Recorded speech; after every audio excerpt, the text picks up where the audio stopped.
I used to believe it was just my mom and me against the world. We were all each other had, or at least that's what I thought. Then, everything changed. She took the money my dad had left for me and used it to buy a house for her new family. Just like that, I went from being her priority to feeling like I didn't belong at all. Now, instead of being part of her life, I feel like I'm in the way, like I've become nothing more than an obstacle to her happiness. The most devastating betrayal of my life didn't come from an enemy, or even a stranger. It came from the woman who gave me life, my own mother, who meticulously chose a new family over her only child, then stole what little my father had left me to solidify their perfect, fake world. The world outside my tiny apartment window was a blur of streetlights and rain, but inside, the only light came from the unforgiving glow of my phone screen. The hum of the refrigerator felt deafening in the silence as I stared at words that would forever shatter my understanding of love, family, and betrayal. I used to think it was just me and my mom, Sarah, against everything. For most of my life, we were connected in that quiet, everyday way that feels utterly unbreakable when you're young. If I, Chloe, had a brutal day at work, she was the first person I'd text. If she was having a rough one, she'd magically appear at my cramped apartment with takeout, pretending it was a spontaneous visit even though we both knew she was there to rescue me. She'd kick off her shoes, sink onto my worn couch, and just say, "Talk," like the whole world could wait. Then she started dating Robert. I swear I didn't see the wrecking ball coming. Not even a glimmer of it. At first, it was normal. She was giddy, almost. She started wearing lipstick again, a vibrant red that I hadn't seen since my dad died. Music, loud and cheerful, would spill from the kitchen. And I was genuinely happy for her. 4 years after Dad, she'd been like a ghost, just moving through the motions. Now she was breathing again. Robert was polite, but in this stiff, almost rehearsed way, like he'd studied a manual on how to be acceptable in front of someone else's kid. He'd smile a little too long, say my name, Chloe, like he was trying to commit it to memory. He had a daughter, Brittany, from his first marriage, and she was only a couple of years older than me. That just made the whole new family thing feel less like a natural blending and more like a forced, awkward group project I never signed up for. Brittany's vibe was polished, glossy. She always seemed to know exactly what to say, how to command a room without even looking like she was trying. If that sounds bitter, well, it is. I'm not a saint. I truly tried. I sat through endless, stilted family dinners. I made the awkward small talk, endured the housework conversations that felt like chewing on cardboard. I tried so hard to be okay with my mom finding happiness with someone who wasn't my dad. I told myself I was being mature, grown up. And for a little while, I actually thought we might settle into some kind of workable truce. But then, Sarah started changing. Small shifts at first, quiet little things that didn't make sense until they all added up to a gaping, painful hole. Our calls, which used to be about her day, or my day, morphed into endless updates about Robert and Brittany. If I dared to mention a rough day at work, she'd cut me off with, "Oh, honey, anyway, Robert's been so stressed." If I said I was feeling under the weather, she'd pivot. "You know who's been sick? Brittany." Poor thing. And God forbid I brought up my own dreams like going back to school or changing jobs. It would be a dismissive, "That's nice," before she'd launch into Brittany's latest accomplishments, like it was breaking news. The first holiday season after Robert moved in, it all solidified. We were opening gifts, and Brittany unwrapped something extravagant, wrapped in glossy paper, the kind you save up for, the kind you plan for. My gift?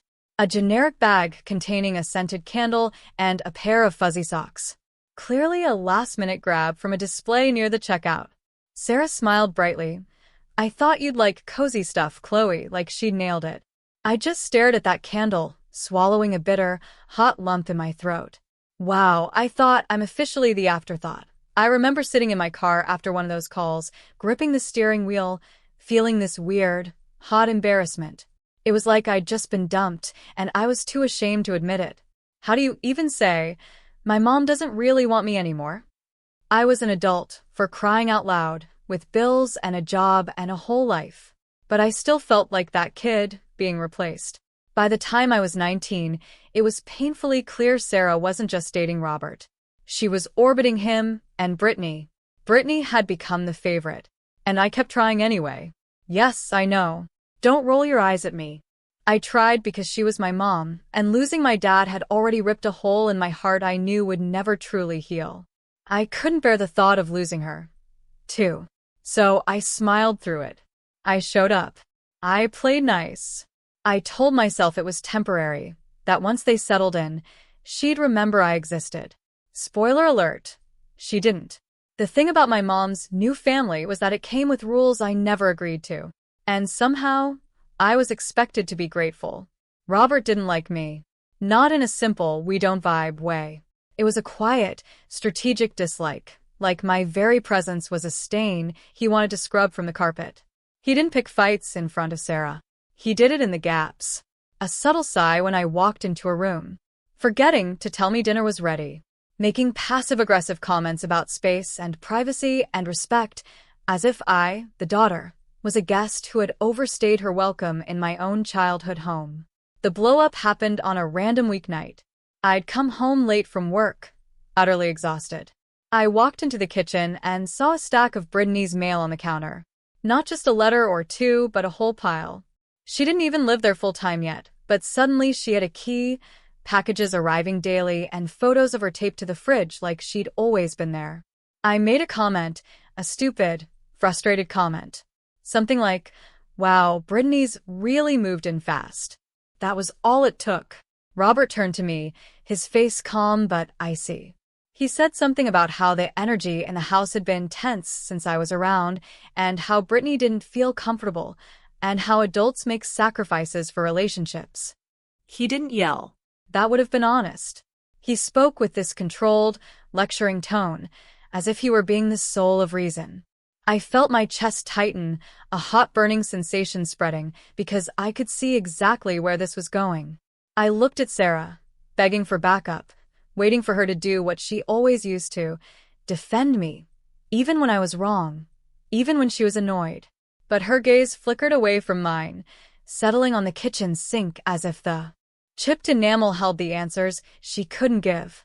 Then, in a small voice, she said, "Maybe it's time you think about your own place, Chloe." My brain went blank for a second. I heard the words, but they didn't connect. My own place? Of course, I'd always planned to move out. But on my timeline, not because I was an inconvenience to her new husband. I managed to choke out, "Are you serious?" And she just shrugged, like she was asking me to take out the trash. I didn't handle it with grace. I snapped. I cried. I said ugly things, things that still play back in my head during quiet moments like a highlight reel of shame. I accused her of replacing me. I called Robert controlling. I even told Brittany she was acting like a parasite. Yeah, gross, I know. But I was 19, hurt, furious, and suddenly, utterly homeless in my own head. Sarah's face hardened. Robert offered a tight, smug smile. And within a week, I was gone.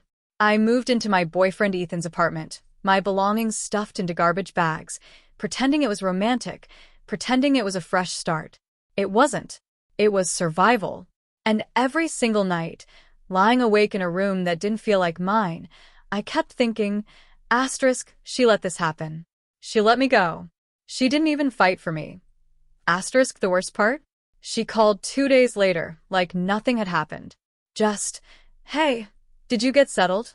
In that casual voice, as if she'd let me a sweater, not exiled me from her life. Living with Ethan was supposed to be the part where I leveled up into true adulthood. You know, split rent, build a routine, stop eating cereal for dinner every night. And some of it was good. Ethan was kind, a steady, unwavering presence that made me feel safe, even when I was a raw, trembling mess. He'd just let me cry in his bathroom without making it about him. He'd simply say, "I'm here," and then actually stay. We both started working extra hours because, surprise, living costs money.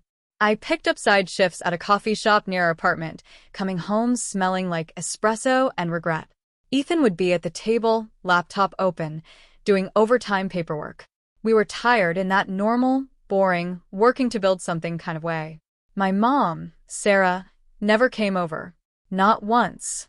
She'd always say, "Oh, it's such a drive," which was frankly hilarious, because I knew she'd drive twice that far to help Brittany move a lamp. I knew because she'd tell me, proud, as if she were collecting points for her new favorite daughter. Almost 2 years after I moved out, Ethan proposed. It wasn't some grand, movie-worthy moment. It was in our living room, after a day of running errands and gently arguing about whose turn it was to do laundry. He was nervous, which was honestly adorable, and he looked at me like he was choosing me on purpose when he said, "I want you in my life forever." I said yes, obviously. I cried, obviously. I was happy. But I also felt this dumb, hopeful ache because I thought, maybe now. Maybe my mom will finally care now. Maybe this will force her to show up for me. I should have known better. I know. We weren't planning some giant, fancy wedding. But we also weren't trying to get married in a parking lot. We wanted something normal. A small venue, decent food, a dress that didn't feel like a costume, a playlist that wouldn't make our friends cringe. We were being practical, which, looking back, is the funniest thing to say right before your family lights your life on fire. My dad had left money behind.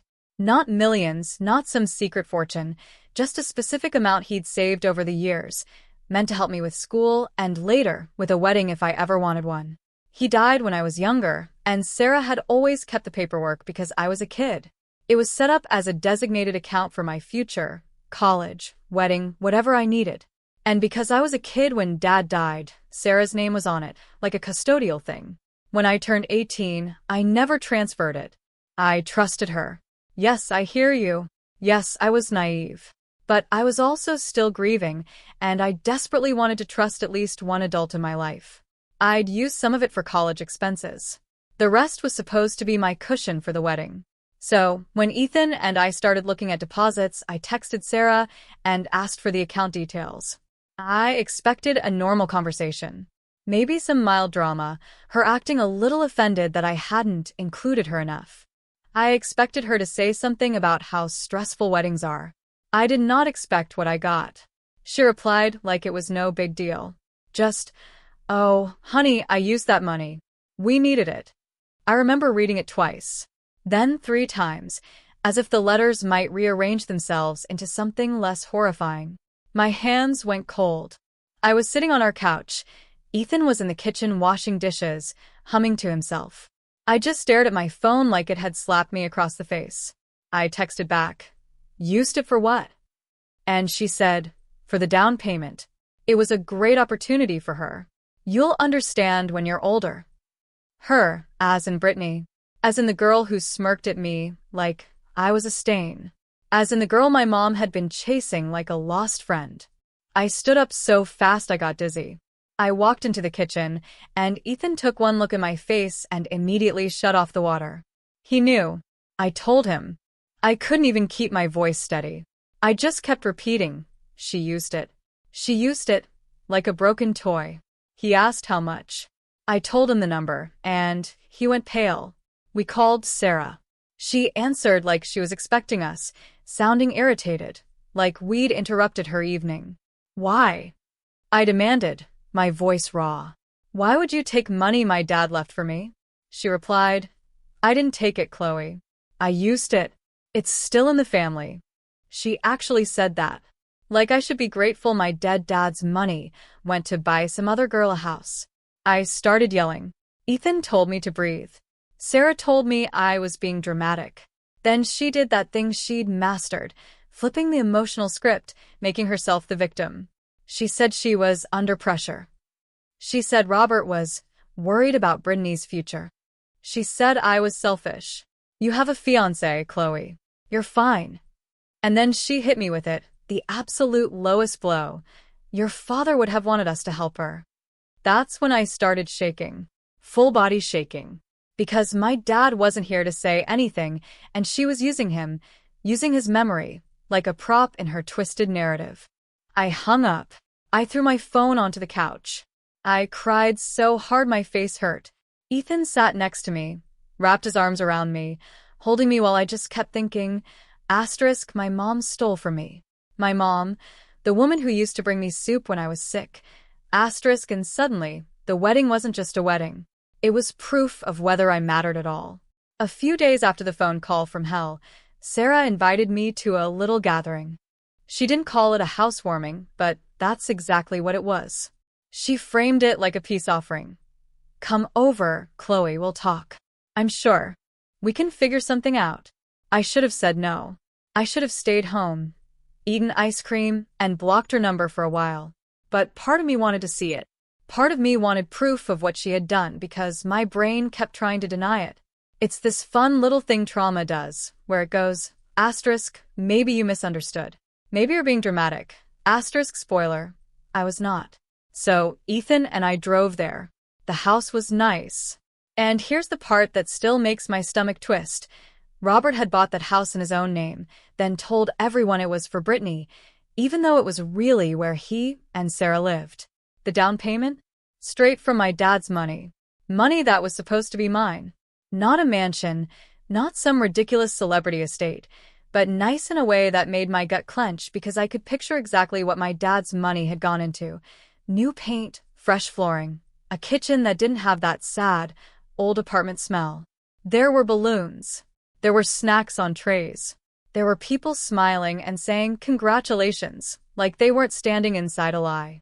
Brittany was glowing, floating around like a tour guide, showing people every room, every closet, every corner, as if she'd built it with her own hands.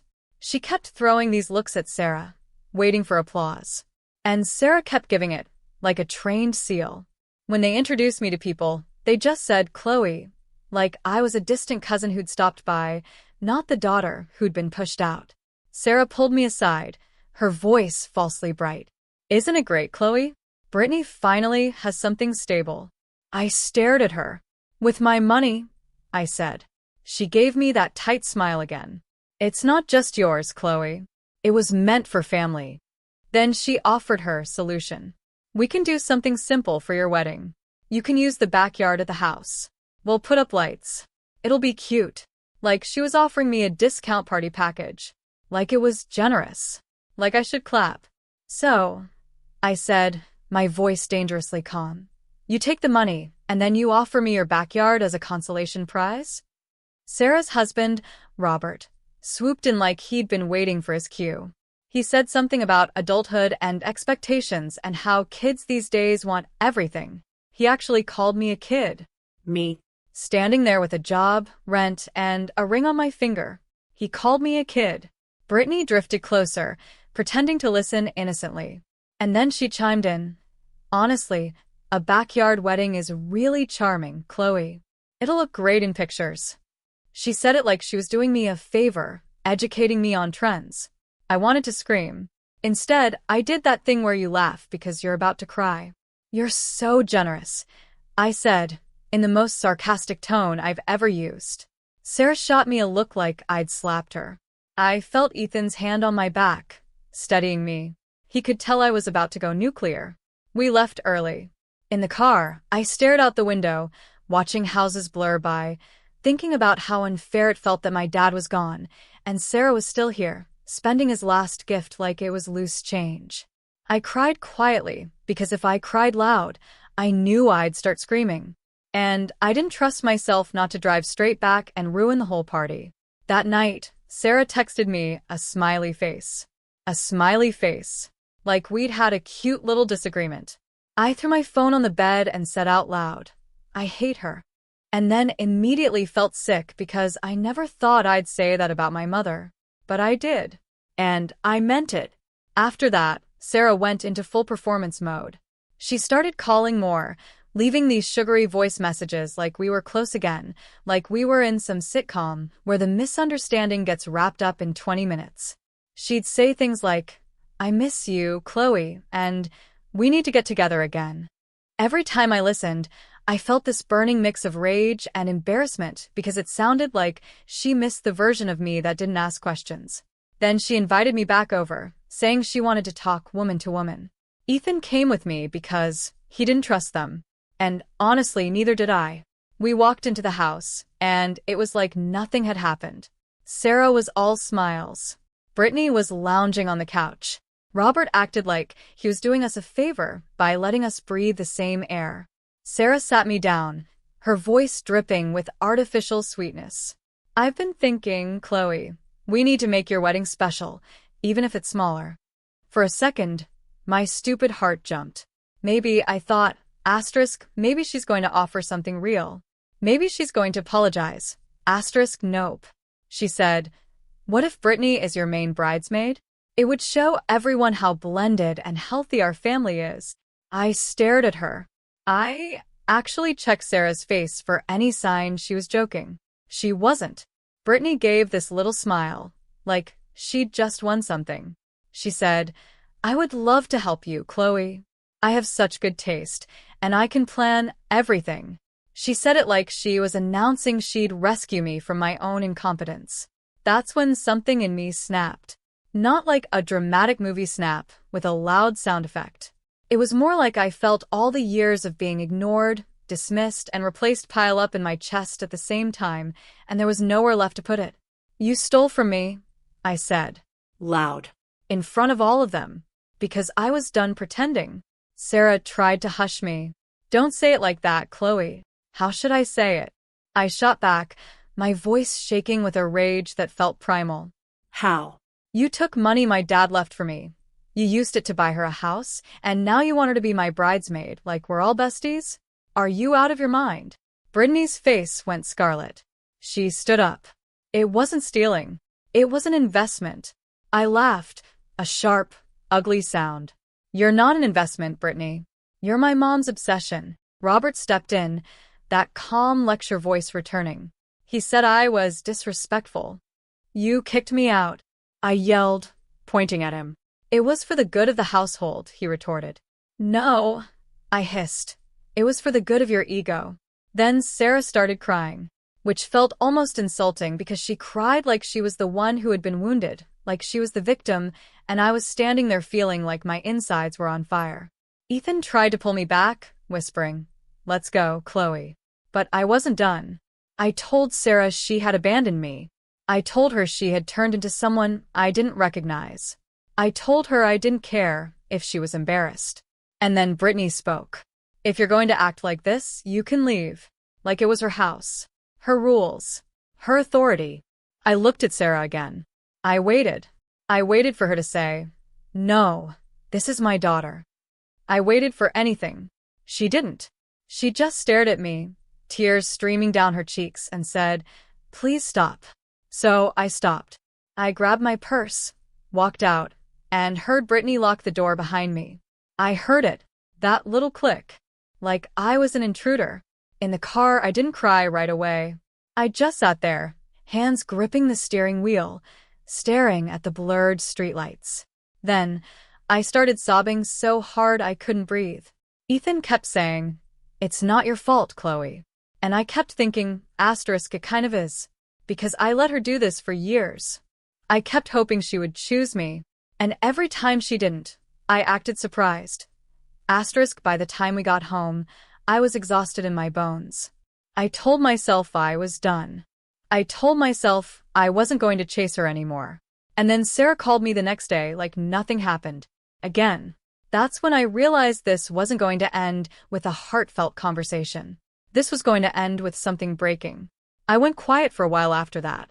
No calls, no texts, no. Maybe we can talk. Just silence. It wasn't some noble boundary-setting moment. It was me protecting the last thread of sanity I had left. I muted Sarah's contact. I stopped checking the family group chat I'd barely been included in anyway. I focused on work, on wedding planning with the money we actually had, on basic survival. A week into my silence, Ethan came home with this weird expression, like he'd stepped in something gross. He set his bag down, sat next to me, and said, I got something in the mail. Not email. Actual mail. He pulled out an envelope with photos inside. Printed photos.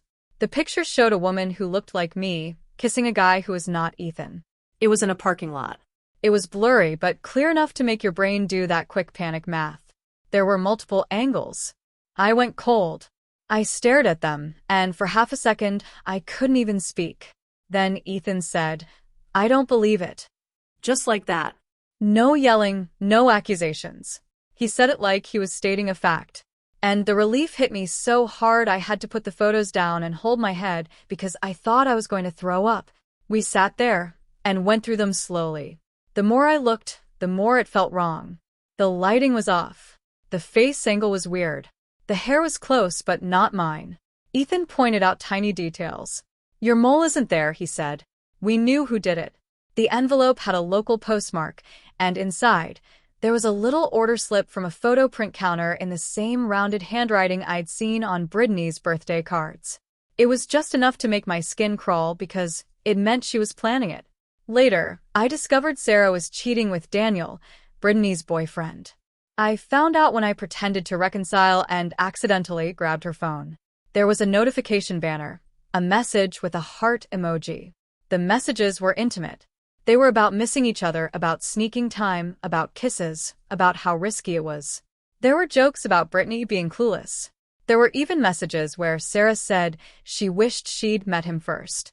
I took screenshots. I sent them to myself. I wiped my tracks. Then Sarah called my name from the kitchen. "Chloe, do you want coffee?" I swallowed, locked the phone, handed it back, and said, "Sure," in this calm voice that didn't sound like mine. I sat there, sipping coffee, nodding through small talk, while my brain screamed. I watched Brittany lean into Daniel and laugh, completely unaware.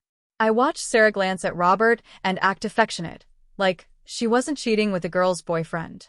I watched a whole fake family smile in a living room bought with my dad's money. And I felt this cold, absolute clarity settle in my chest. They didn't just hurt me. They were rotten all the way through. Brittany then texted me. Not Sarah. Brittany. She wrote, "Hey, I'm doing a big birthday thing at the house. Mom said you're good at organizing. Can you help?" The audacity almost made me laugh.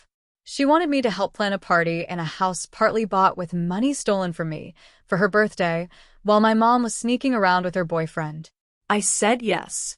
For the next few weeks, I became her unpaid assistant. I drove across town to pick up decorations. I ran errands after work. I listened to her talk about herself like she was the most interesting person alive. She treated me like a servant and a sibling at the same time. She'd say, "You're lucky you get to be involved, Chloe." And I would smile and swallow my rage. I'd go home and vent to Ethan until my throat hurt. Sarah was suddenly everywhere again, but not for me. For the party. She was obsessed with making it perfect. She kept talking about how the house felt like a fresh start for their family. She also mentioned casually that using my dad's money for the down payment didn't magically erase the monthly bill, and she'd been covering part of the payments for now. One night, during planning, Sarah showed me a digital slideshow she'd made for the birthday, full of photos of Brittany through the years. Baby pictures, school pictures, vacation shots. It was sweet in a normal way, and that's what made it so sick. I nodded and said, "It's cute." And inside, a plan started forming. If Sarah wanted a slideshow, she would get one. Just not the one she made. I created a new slideshow on my own laptop, using the cheating screenshots, adding captions so there was absolutely no misunderstanding. I saved it under a boring file name. Party day arrived like a storm. The house was packed with noise and cheap perfume and the smell of food sitting out too long. People showed up with gifts and fake smiles. Brittany was in a dress that screamed, "Look at me," and she floated through the rooms like she was hosting a talk show. Sarah was glowing too. She kept touching Brittany's arm, laughing too hard. I stayed near the edges, helping with food, pretending I was just the helpful almost sister. Ethan stayed close, but not too close. My heart was pounding so hard I could hear it in my ears. I kept touching my pocket, making sure my flash drive was still there. The laptop was in the living room, connected to a projector. Sarah had put it there like a centerpiece. She was guarding it.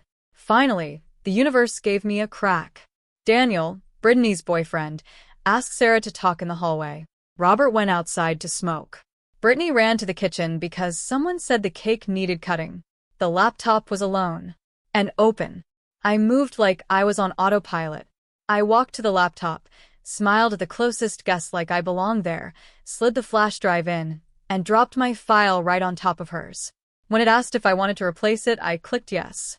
I yanked the drive out and stepped away just as Sarah came back into the room. She didn't notice.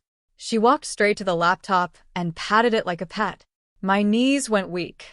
I went to the bathroom and sat on the edge of the tub with my hands over my mouth, breathing like I'd just run a marathon. I came out in time for the speech.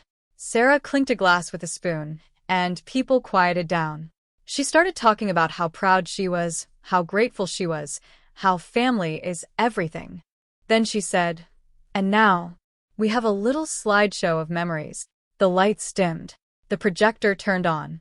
The first slide was a screenshot of Sarah's messages to Daniel, with his name right there in the thread. The room went dead silent. Then more messages appeared. A line about meeting up. A line about missing his mouth. A line about how Brittany would never know. I watched Brittany's face. Confusion, then disbelief, then this slow, dawning horror. Daniel went pale. Sarah's mouth opened, closed, opened again. She looked around like this couldn't possibly be her life on the wall. People started whispering. Someone said, "Is that real?" Someone else gasped, "Oh my God." And then Brittany turned to Daniel and screamed his name so loud it made my skin prickle. Chaos erupted. Brittany started yelling at Daniel, who kept stuttering, "It's not what it looks like." She grabbed his shirt and demanded his phone. He refused. Then she swung, a sharp slap loud enough that several people gasped. Sarah rushed forward, hands out, crying, "Stop! Stop!" in this high, panicked voice. And Brittany turned on her like a wild animal. She screamed at Sarah, calling her disgusting, calling her names that were brutal, unforgivable. Sarah tried to cry her way out of it, kept saying, "I didn't mean for it to happen," kept trying to touch Brittany's arm. And Brittany shoved her away so hard Sarah stumbled. Robert finally came back inside. He looked at the projector screen, then at Sarah, then at Daniel, and you could see it click. His face went so cold it scared me. He walked straight up to Sarah and said, "Get out." Just 2 words. Flat. Dead. Sarah started babbling, "Please let me explain." And he said louder, "Get out of my house." People were recording on their phones. Brittany was sobbing now, loud, messy sobs. The projector kept rolling through message after message because nobody had the presence of mind to turn it off. Ethan found me in the corner and put his arm around me. The officers showed up, calm and bored. They told everyone to step back. Lower voices. Stop pushing. They basically told Sarah to leave and Daniel to leave, and the guests to stop filming. Brittany sat on the stairs, shaking, mascara streaked, holding her knees like a child. Sarah stood in the doorway, stunned, looking around for someone to save her. She looked at me at one point. Our eyes met, and I swear, in that second, she knew. She didn't say my name. She just stared, and I stared back. Then she walked out into the night, like the ground had finally vanished under her feet. Brittany blocked Daniel on everything, tossed his stuff out onto the lawn, and made sure everyone knew what he had done. He tried posting something vague, but people tore him apart. He vanished. I went home afterward and threw up in my sink. The next morning, my phone was a disaster. Sarah had left voice messages all night. At first, they were angry. Then they shifted into pleading. Then they got weirdly sentimental. "I'm still your mother, Chloe." Sarah's husband, Robert, filed for divorce fast. The house had been in his name from the start. She lost the house she'd been treating like her trophy. Brittany cut her off immediately. She sent a message to Sarah that was basically, "You ruined my life." And then she blocked her. Sarah tried to crawl back to me, like I was her backup plan. She texted about how lonely she was. She said she'd made a mistake. She said she didn't mean to hurt me. She never once said, "I stole your father's money." Not directly. Meanwhile, the wedding was still in limbo because deposits were due and we were short. We postponed the wedding a few months and got help from Ethan's parents. They offered it gently. Ethan's mom just said, "We want you two to start your marriage without this shadow hanging over you." I talked to a lawyer. I explained that my dad left me money. My mom had access, and she used it without my consent. The lawyer asked if I had paperwork, and I did. The process was forms, phone calls, waiting. It was boring. The judge ordered monthly repayment. When the first payment hit my account, I stared at it like it was fake. Then I forwarded it straight to Ethan's parents. I needed to pay them back. I needed to feel like I wasn't living on someone else's kindness forever. Over the months that followed, the fallout kept unfolding. Sarah's divorce became official. It was not gentle. She had to move again. People who used to praise her started avoiding her. Without Sarah contributing to the mortgage anymore, Robert couldn't afford to keep the house. He put the house on the market. My relationship with Sarah's side of the family basically evaporated. Some relatives blamed me for humiliating her. Ethan's parents kept showing up. They checked on me. They invited us over for dinner. They treated me like I belonged. By the time I finished paying them back, I cried in my car.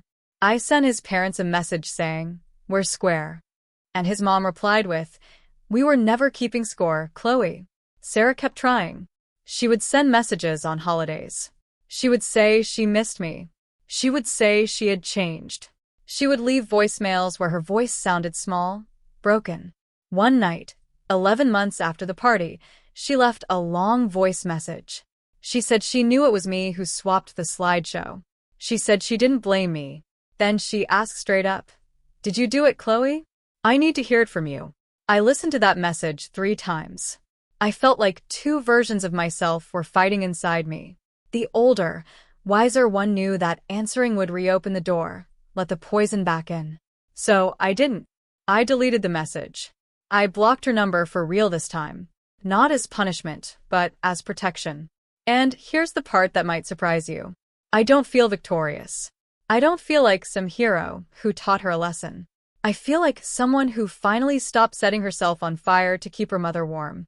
I feel like someone who learned, painfully, that love without boundaries is just slow self-destruction. Sometimes, late at night, I still miss her, or I miss who she used to be, or I miss the idea of her. But missing someone doesn't mean you have to let them back in to break you all over again. So that's where it ended. Not with forgiveness, not with a reunion, just with a locked door, a quiet apartment, a marriage I fought for, and the kind of peace you earn when you finally accept that some people will never love you the way you deserve, even if they gave birth to you. What would you have done in my shoes? Was my revenge justified? Or did I simply become the monster I was fighting?